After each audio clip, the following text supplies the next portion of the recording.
Okay. Can you hear me okay, by the way? Yeah, you're fine. Okay, cool. All right.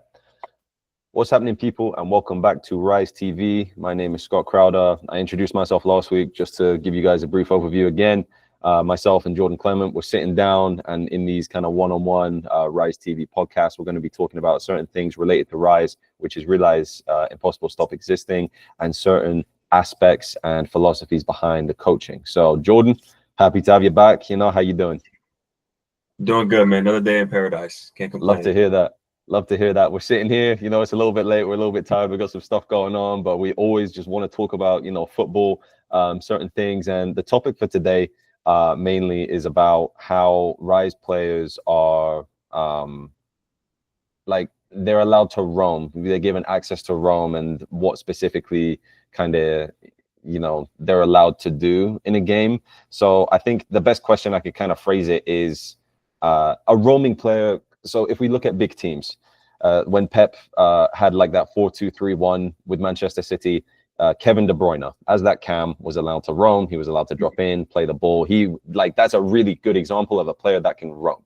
So what we're going to talk about today is in the Rise system, players that roam, what kind of aspects do they need? What do you expect from that player? So Jordan, we're going to dive a little bit deeper. My first question, I think, probably is just kind of the best thing to ask off the cuff is, what does roaming mean specifically when it comes to Rise, and what you expect from a player? And if you want to go into greater detail about, the roaming kind of aspect of a player. Oh yeah, sure, no problem. So roaming is, so we've had this talk before and stuff, and had with other coaches many times. The best player on the team for me is the player who is always going to play in midfield, and roaming will usually entail this person has a gift unlike any other that can't be replicated.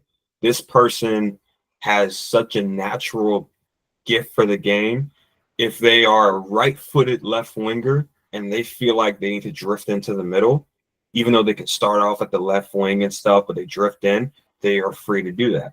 Same thing if they are a player like De Bruyne. De Bruyne never really went wide so much. He was more in central pockets, half space and the middles area.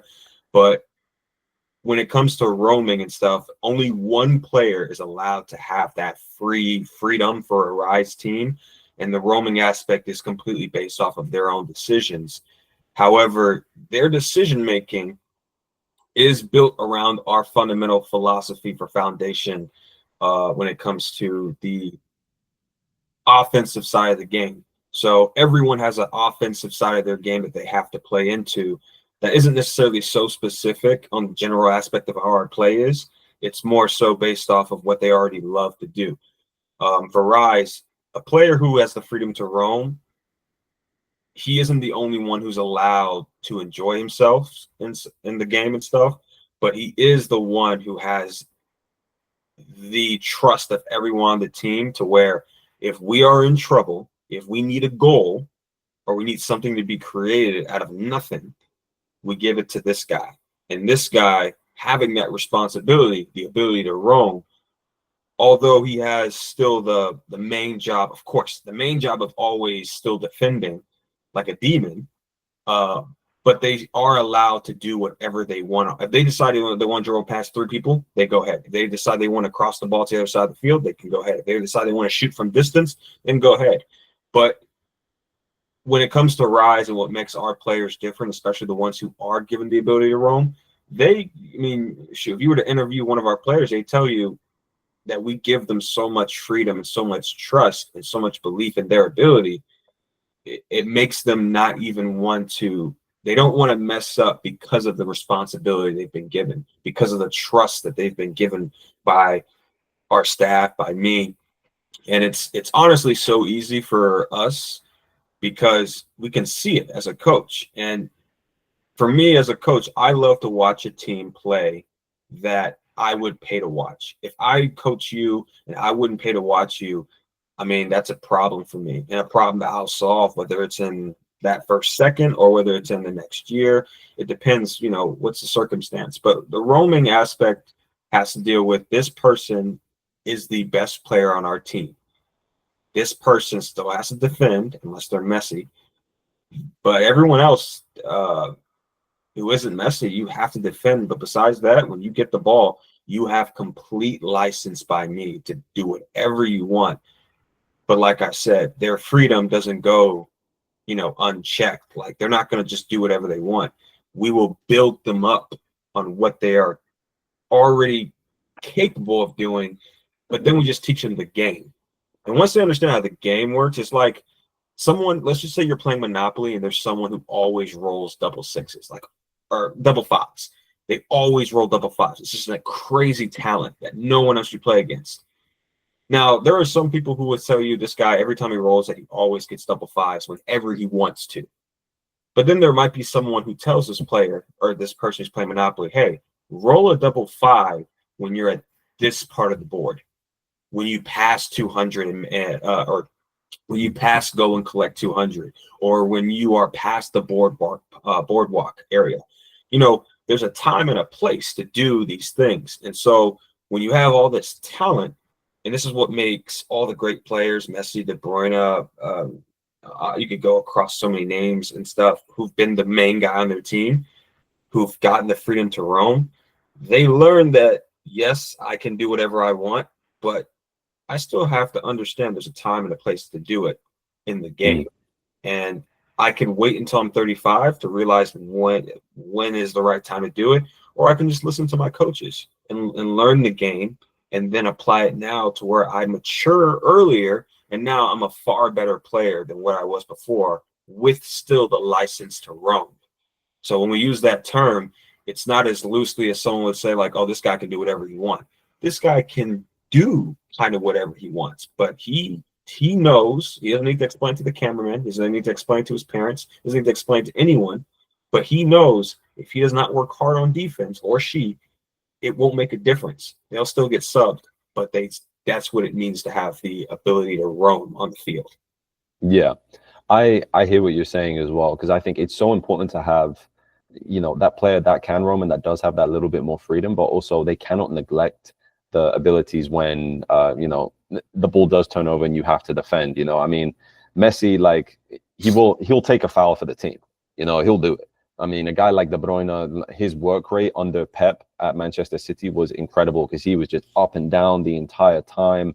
Guys at Arsenal, I mean, Odegaard, I'd say he's probably the one that gets to free roam the most in that system. He's one that's also kind of adapting to that, a box-to-box kind of role, and he's doing the defensive work as well. I guess my next question would be kind of, what traits are you looking for in that specific player, in terms of, do you want them to be a leader? Like I spoke about De Bruyne and Odegaard, those guys.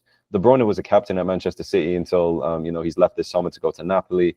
Odegaard has become the captain at Arsenal. We speak about Messi getting that free roam kind of aspect in his play style as well. He's a captain for Inter Miami and also Argentina.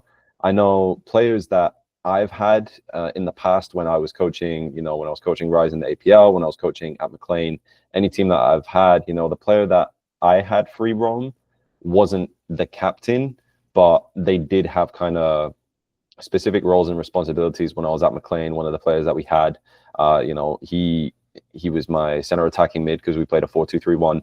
He was the one that would be pressing, and I'd ask him, just keep pressing that DM, press him off the ball, make sure you can get, just make the other team's six unsettled, or split the six, make them unsettled, make sure that you can cut a passing lane. So I guess the question that I'm asking to you is, what kind of characteristics are you looking for in that player that is given that freedom to roam? Are you looking for like leadership qualities? Are you looking for good decision making? What kind of traits are you looking for with that player? I think, that's such a good question. I'd say the thing that I'd say that we look for is composure. They have to be super composed on the ball, like the most composed. They have to have dribbling skills. They have to be skillful with the ball. And they also have to have shooting ability. The best way to put it, actually, is to make it simple for everyone, who will be listening to this, is the player has to be able to play center back, winger, and striker. He doesn't have to be the best, absolute best in all three, on that team. But think about it. If you look at Messi, let's use him for example. If he was playing center back, if I look at it right now, do I think that he would be a great, phenomenal center back? And I would say yes. And the reason I say yes is because it's the mind. His mind is so much better. His composure on the ball. There's not a ball you could play to him that he wouldn't really control as a center back. Obviously, height will come into a distance, but then you look at Cannavaro. Look at a center back like that. And then if you look at wing, I mean, it's Messi we're talking about. What do we even talk about when it comes to wing? And if we're talking about striker, it's Messi we're talking about. He can play there. He can play cam. He could probably play, center mid DM if you wanted to. Just spraying passes all over the place. I think it's those three positions. If you have a player on your team who could just as easily play wing, just as easily play center back, and just as easily play striker, then they should either play on the wing in the midfield or play at center mid, but that's probably your best player because those are three very different roles. And winger and striker, they're probably closer, but to be able to be a striker and to be able to be a winger, striker is usually going to be like they can shoot. They have the ability to shoot. Like it's not even a question. But then a winger is more like this person can really dribble the ball. And then the center back is more of this person can really control the ball, or like you said, leadership qualities, can really control a back line. They're not always the loudest voice, but they can control it, or they can make the back line feel safer. Their composure makes you don't care if your winger is really composed. You care if they're effective. You don't care if your striker is necessarily composed. They can score erratic goals. But if you have an erratic defender, an erratic center back, that's a red card waiting to happen, or a yellow card waiting to happen, or just a free kick. So when you have the composure of a center back, the direct and the willingness of a winger, and then you have the ego and the ball striking ability of a striker, you have a guy who can do all those three things. That's the player that we would say, okay, you're going to play midfield and you're a left-footed right winger, correct? Yes, coach. Okay, cool. Do you want to cut in and just get on so you can get onto the ball more? And he's like, oh yeah, I love doing that. Cool. You can go ahead and do that same thing if you want. It's kind of like what it happens with everywhere. If you look at it across history, the best player is always the one who's going to get the ball more, and they're always going to. If you look at Pele, yeah, everyone says he's played striker. This guy was wearing number 10 for a reason. He dropped into the midfield to collect the ball. Yeah, he ran in like a false nine. Yeah. But he could do that. You look at Johan Cruyff. This guy was a striker or a winger at times. You see him drop it. He just goes wherever he wants. You look at Zidane. Zidane will be on the wing at times. He'd go into the center back zones. Yeah. Like the best player is the person who absolutely, and I do think Zidane could play wing. He just wouldn't be absolute beat people with pace down the wing. He just would skill you up and kill you with skills all the way. But yeah, I would say that's how we pretty much find them out. And it's not that difficult if coaches look for those things. It's actually very simple, because then you find out who they are. And then it's like the leadership qualities, touching back to what you said, you can develop the leadership qualities if you know they can already play center back. So if they already have all three, now you just look at which of those three are they weak in. So if you get a player like, for example, Messi's the easiest one to go with right now. When you have Messi, you know he's the best player. Okay, that's great. Between winger, striker, and center back, which of those three do you think he's the most capable of when he first started his career? I would say winger. That's where he started. Eventually, he became a goal scorer, striker. And then eventually, he got so good to the point where he could drop between center backs and no one wants to press him. I mean, you can try, but you ain't doing it by yourself, because if it's just you, you're cooked. So Messi's game evolved from the wing to the striker to the center back of the qualities that's needed, to the point where he is the greatest 10 of all time. And it's no debate. And if you look at other players across, you look at De Bruyne, okay, it is going to be a little controversy on this, but when it comes to like De Bruyne, people can say he was the best, and 100% you can, but you can also look at David Silva. You could also look at him. You can look at Mahrez, because Mahrez was, I'm going to be honest, Mahrez was something unbelievable. And I know we're just looking at those guys, and You look at Odegaard at Arsenal. Yes, he could probably play two of those roles, maybe, but most people would say, and this it can go either way for me, but the best player usually at Arsenal is Saka. And you would think, okay, Saka, he could play wing. Could he play striker? He probably could. Probably could. Yeah. The guy played left back already. And yeah, he's shown he can play defensively as well. You put him in that system defensive. He started as a left back. Exactly. I get what you're saying, and I actually would agree. I think Odegaard can do, and he gets that little bit of freedom in the middle, I would say, because Thomas Partey when he was there, and Declan Rice, they were kind of doing the dirty work, and then it would kind of free up Odegaard to go and do that things. But in terms of the best player and the person that gets the ball the most at Arsenal, it's Saka.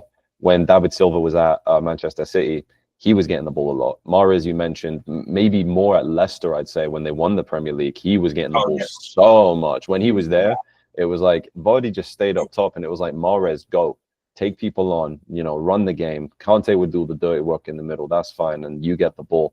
That is the kind of player that, you're looking to have.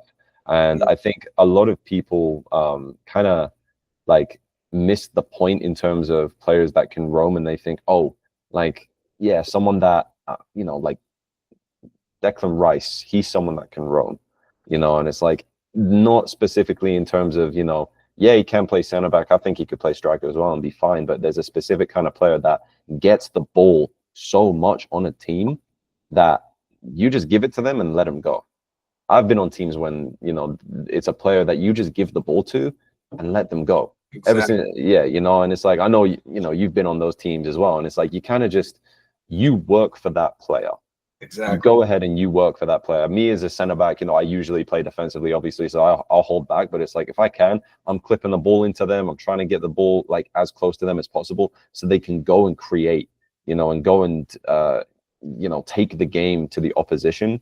I guess that kind of goes into my next question as well. How do you coach a team, the rest of the team, around that roaming player, to adapt when they leave space or they maybe cut in from the wing? Kind of that. Yeah. How would you set up your team, and what would you tell your other players? So hey, he's gonna roam. You guys are gonna do X, Y, Z. How do you set your team up? How do you tell your players that? What kind of specific instructions do you give to them? Okay, well, that's actually really easy for me. My team. So, for example, let's just say our best player is a winger and he cuts in. So now you're looking at something more of okay, if he's cutting in, that means that someone needs to overlap it to that space. Typically, it's the right back.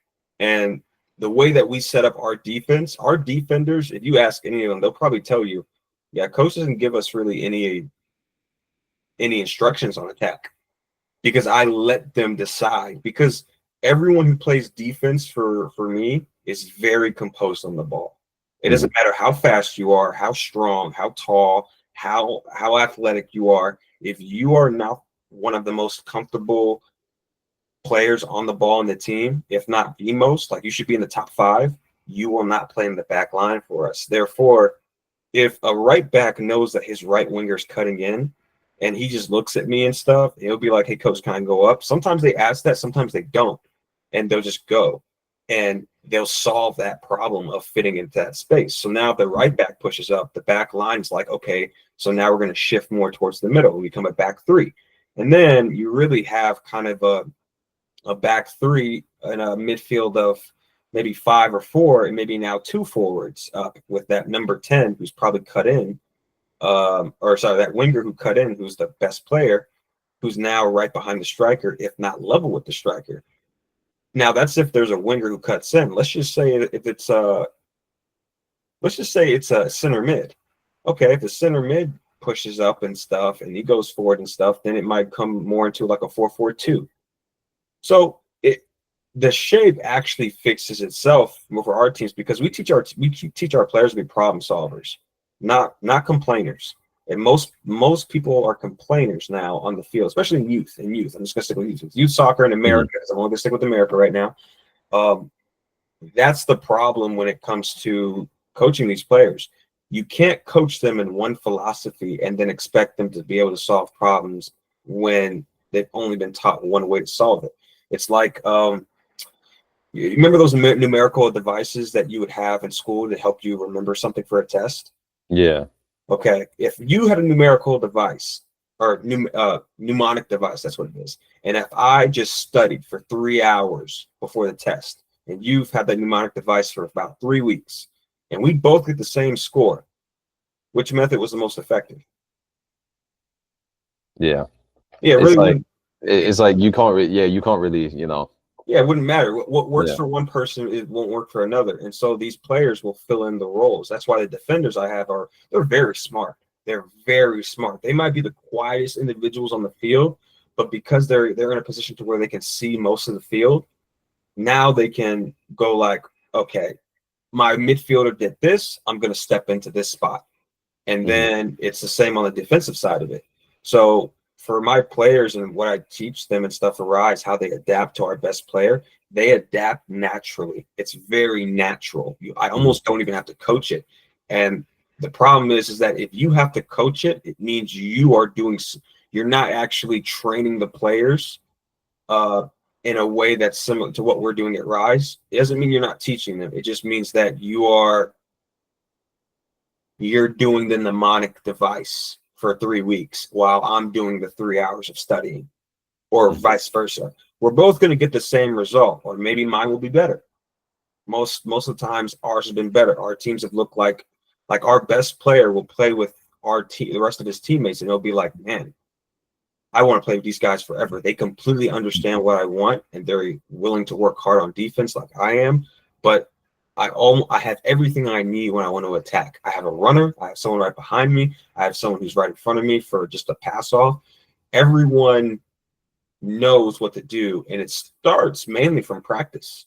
The way that these boys practice and stuff, the intensity and the game situations they're in so much, it's impossible to not know what your best player wants to do, because sometimes, as a soccer player, sometimes the eyes tell everything. I can look at you and you can look at me, and I'll know what you want me to do just from the eye contact on the field. And the same thing if I give you a certain eye look and stuff. But that just comes from chemistry and understanding the game. And it's difficult. Like if you have a guy who's never played soccer before, he steps on the field with you, and you give him he looks at you, but he just looks at you like a normal person, versus you look at him to, now's the time to step, versus if I'm next to you, it just shows like the difference of chemistry, the experience. So the best players, as long as they have people around them that believe in him and they know their roles and they know what they provide to the team, everything will always work out. And even if it doesn't, what do they say in what Captain America say to goddamn Iron Man? He said, I forgot what movie it was. He said some corny line. It was like, we'll lose. And then Captain America was like, well, we'll do that together too.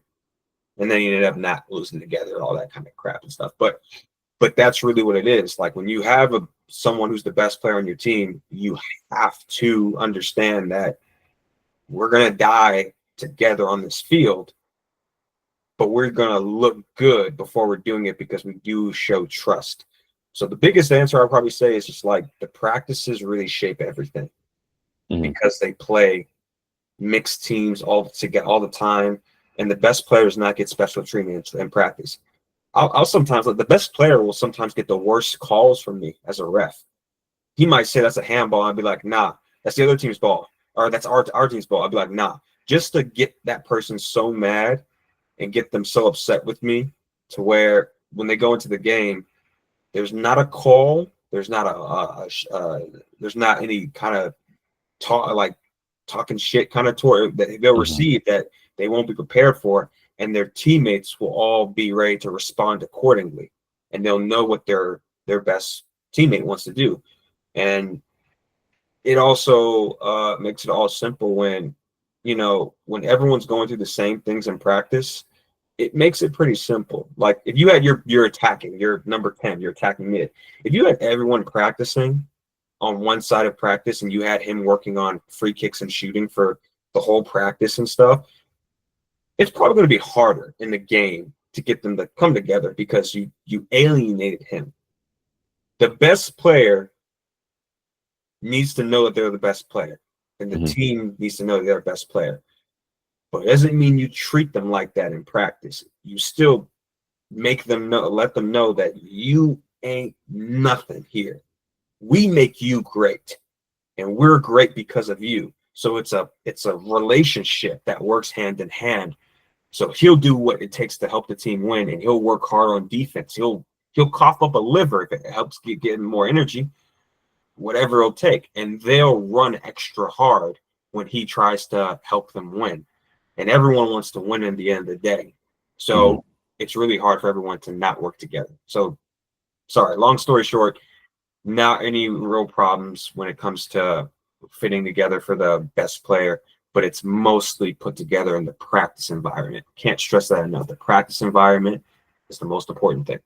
Yeah, and what you touched on earlier in terms of we're not creating whiners, don't want to create people that are going to complain and moan and all that, because if one player is given that freedom to roam and then they think they are, the head honcho, they're going to come into training and they're going to think that, oh, I can slack off, I can do this, I can do that. And it's like, it's good that the teammates are holding them accountable, because that is going to make sure that they are not going to complain. They're not going to whine during a game. They're going to be hungry and they're going to be determined like everyone else. And that's the most important thing, because at the end of the day, it is a team sport. We're building winners here. We're building strong leaders. And it's like, if you have one person that can roam but can be a strong leader, that is, the biggest thing. And it's, we're going into the trenches. Who's coming with me? That kind of mentality that you get, and you need someone that maybe does get pushed around at training a little bit, just so they know it's like, look, it's not all about you. This is a team sport. If we're going to war, we're going to war together. It's not just you. The team doesn't just rely on you. Everyone else has that part to play. Everyone else is helping you look better in an aspect, and giving that person the freedom to roam and helping that person look better is going to make the team as a whole look better as well. I'll probably wrap up here as well, because we are running a little bit maybe on time, but I would just say my last question to you, Jordan, would be, how does this roaming concept tie into Rise's bigger picture of player development? Now, we spoke about how speaking last week. If you haven't gone and checked out that episode of Rise TV, please go ahead. But we spoke about how players talk and communicate with one another. So how does this concept of roaming and the philosophy behind that tie into overall player development and skills that players can take with them after youth soccer and into life, I would say? Okay. So just want to make sure I got the question right. So, like, how can the benefits of the roaming side of what Rise does help someone outside of soccer and in soccer? Yeah, with like their player development and like their development as a person. So let's say you have a roaming player and you get a hold of them, and it's like, look, you're the guy, but it's also, you got to work hard for the team. And maybe they go off and they're working in, I don't know, business someday, and it's like they have a team project, and it's like they know the most about finance or something, and their team project is about finance, and it's like, okay, you're going to do like a lot of the work, but everyone else is going to like pitch in kind of that aspect. So I would say, how does this philosophy of a roaming player relate to overall player development, whether it is the roaming player or not the roaming player, and how does it relate to them kind of in life as well? Because you could say that if a person, they may not be the roaming player, they may be the person that doesn't know as much about a specific topic, but it's like, look, if someone else knows about a topic, I'm going to help them look good. If like, yo, what do you need me to do? Do you need me to like get these numbers? Do you need me to do something else? Blah, blah, blah. But it's like, I'm going to make you look good so the team as a whole looks good. So in terms of player development and like future development as a person, what would you say this philosophy does for a player? Okay. For people who are listening right now, when I was in high school, I used to be excited about history class because I always thought what history should teach me, but I never got it from it as much. I had to go kind of like my own way to find out. But when you review history and stuff, and you look at wars and you look at all these different battles and stuff, you come to the conclusion that in history, there's never been a war that's been won by one man, ever. You can't find it. Even when they try to start a war before it begins, it's usually never done by one man, not him by himself. And when you look at anything that's been explored throughout history, like discovered, all the great discoveries and everything and stuff, it's usually come through a team, a network. There may be some points where it isn't individual, but rarely. So when you look at all these things, in my opinion, this is what I thought about in high school. If we all understand that this is going to take a team effort, why don't we just understand that the past will teach us how to, and I know it sounds terrible when you think of wars and stuff, like, oh, it's war, it's terrible. Yeah, but they united for a common goal. Did they win? Maybe not, but you don't win every soccer match. So therefore, I think you should apply the same kind of logic. You should come together, and within every group, there's a person in charge. And for me, I've always been someone where I'm like, I'm okay with falling behind someone in terms of like letting you take the lead. If you're that guy, and I can see that, my ego isn't so big enough to where I'm going to compromise the entire group's mission just for my ego. It's we live in such great times nowadays. I'm gonna be honest, when we have the privilege of technology and all these things and all this accessibility to soccer training and soccer games and soccer tactics and soccer technical skills you can learn on YouTube, when you have all this power, you have a responsibility to delegate it properly and teach accordingly. And what Rise does is it understands what that power is, and it understands to find it within people.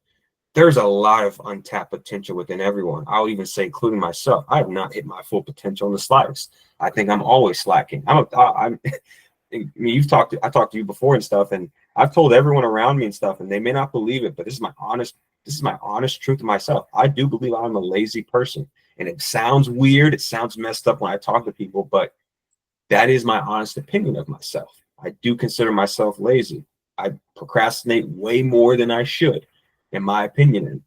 So when it comes to players and stuff who are the roaming players and all of this, whether they're a roaming player or whether they're not, once they understand the simple, basic understanding of what it takes to win a war, no, not even a war, to win a battle, and that it's not going to be only them, but they will have a role to play, a part to play, I think it becomes very easy for someone to go into a finance team and actually know how to use his partners around him, his colleagues around him to get an A on that project. Hell, forget an A, to get like, you know, the best score in the damn like history, something like that. The best teams are always going to do the most amazing things.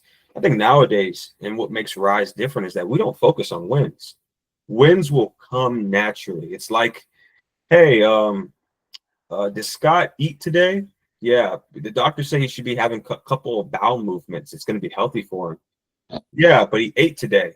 So I know he will have a bowel movement and stuff. But if he doesn't, he did that part that he needs to do. He ate. What else do I have to do for him? So even though, and I know it's such a weird. I was like, we're talking about my bowel. It's such a weird thing to say and stuff, but everyone is too result focused. But we have so much power nowadays that everyone has a responsibility to let it trickle down now. And when you let it trickle down, you start realizing that the world isn't so messed up to where I have to have ego or I have to go at things by myself alone. We are more powerful than we've ever been in the history of mankind that we know of, that we can all agree upon. I would say that. So when everyone understands that we are very powerful, well, what does a king do when he has so much power? I mean, what did Mansa Musa do when he had all this gold? He was the richest man in the world. He went around Africa and gave out his gold. That's what a king does. That's what people with power should do. When people have power, they have the responsibility. And so therefore, when you're a Rise player and you learn our play style and you understand what our philosophy is, you don't. People say I'm a great motivator as a coach and stuff. And I appreciate compliments and stuff. But here's, I guess, the real secret about Rise.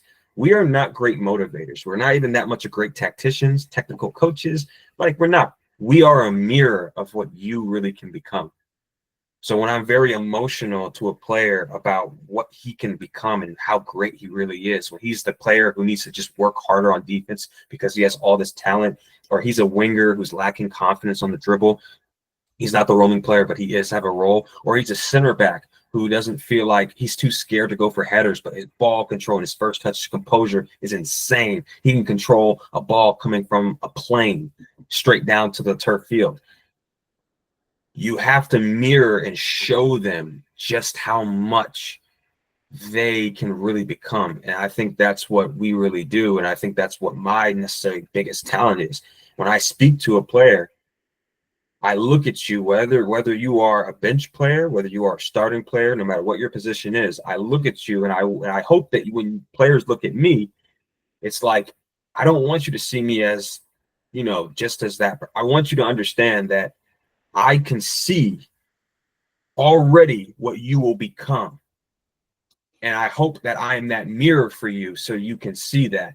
And once players understand that I can see that and that they can see it as well, now the little bits of traits that help you in life are going to really kick in, because once you see what you already can become, or what you are to a coach like me, to what I see you can actually become, all those bad habits you had before in the past of how you used to view yourself, they go away, because you stop looking at what you were and you start looking at, you know what, I'm just going to believe I can be this person.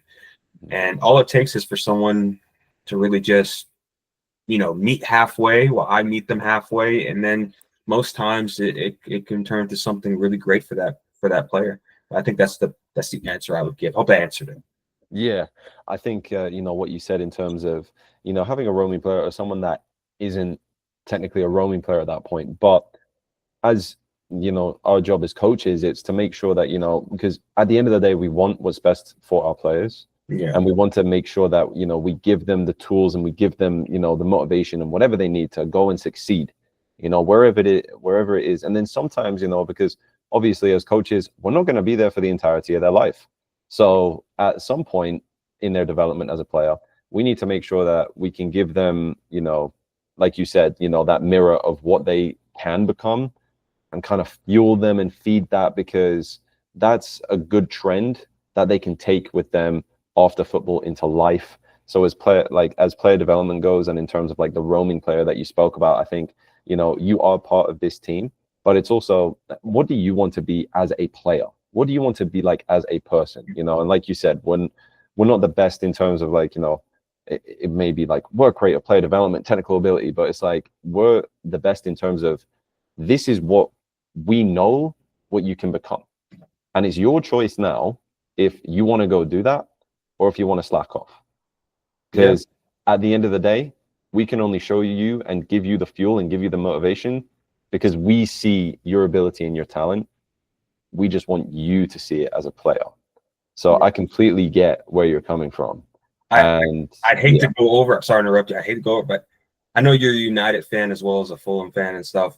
So this is something that my favorite United player of all time is Roy Keane. He is, for me, probably, when we talk about these, like when we do these episodes and stuff, I think this is what he tried to do at United. I mean, you've heard the stories in training when Roy Keane was there. He upped their levels, like, welcome to Man United. Like, this is what it means to be here and stuff. And when you look at it, you wouldn't say he was the best player on that team for United. It would be Scholes. But think about it. If Scholes had someone like Keane right there, just next to him, someone who has that kind of belief in his ability and stuff. I don't think I've ever seen a video, anything that's ever said Scholes or Keane talking bad about one another. Ever. I don't think I've ever heard anything. You would know more than me.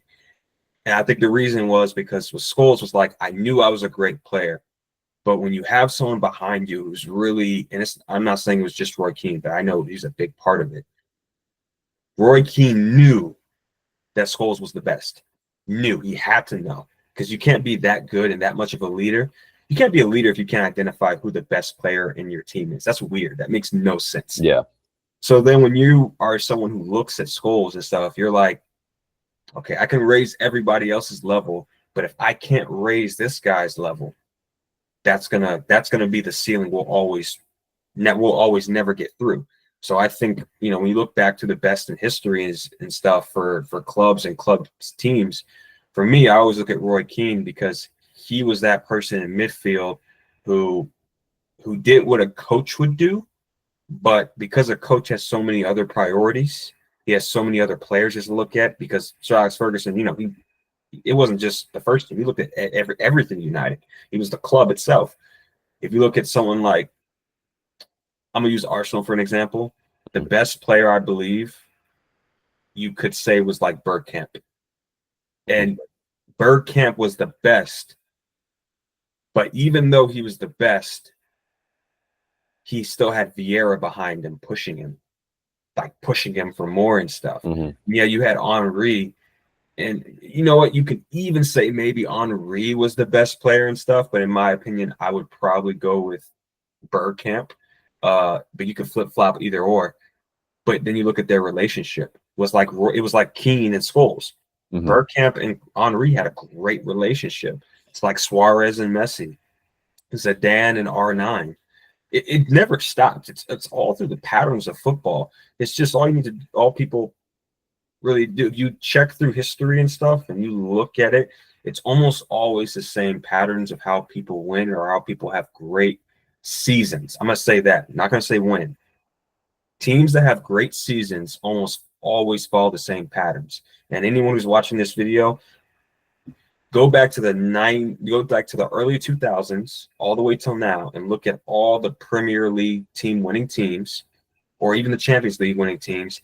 And I guarantee you there were two players, one who was absolutely willing to work like a demon for the best player. I'm not saying there weren't more, but I'm saying there was probably a special relationship between the best player and the player who was spurring them on, who was keeping the level high and stuff for the team. Sorry, I just had to get that out. Just wanted that was for everyone else who's watching.